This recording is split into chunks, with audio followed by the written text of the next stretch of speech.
বহুত দিন হয়ে গেল একটা ধান্দা ফিকির নাই, একটু ধান্দা করতে পারি না, চলতে পারি না, চলতে কত সমস্যা। দেখি একটা মিলে নিয়ে আজকে মুরগি টুরগি যাতে জবাই দিতে পারি। বড় ভাই আসসালামু আলাইকুম, কি অবস্থা ভাই, ভালো আছেন?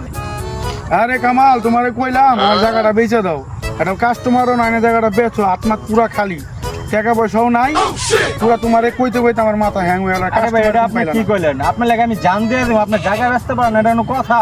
আপনি 2টা দিন আগে দেখা হলে তো আমি একটা কাস্টমার ভাই, আপনি কোনো চিন্তা করেন না, আমার সাথে কাস্টমারটা আমি লিয়ে যাই। তাহলে ভাই লিয়া হো ভাই, ঠিক আছে, আমার একটু খেয়াল করেন ভাই, বুঝছেন এমনি সময়টা খারাপ। আচ্ছা ঠিক আছে ভাই। ভাই একটা জায়গা আছে, দেখেন জায়গাটা সেরকম একটা জায়গা, আপনার জায়গা লাগবে আপনি আগে কইবেন না। আর ভাই এই বিষয়ে আপনার কাছে আমি আইছি। এই যে আইসেন হবে ভাই, আপনার জিতা দেবো, বুঝেন না? 20 টাকার একটা জায়গা আছে, পানির দামে ব্যস্ত। কয় টাকা দাম? এই মনে করেন 95 লাখ বেচা লাগবো। বলেন জায়গাটা আপনি লিয়া দেখা লিয়া। দেখে গেছে আমার বড় ভাইয়ের জায়গা, বুঝেন নাই?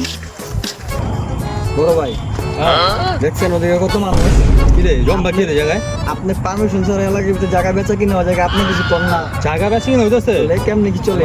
চল তো দিকে এই কি চলে এদিকে?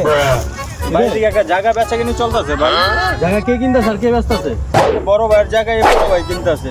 আমি কিনতেছি। কি রে আমার এলাকায় পারমিশন ছাড়া জায়গা বেচা কিনা চলতেছে, আমি জানি না।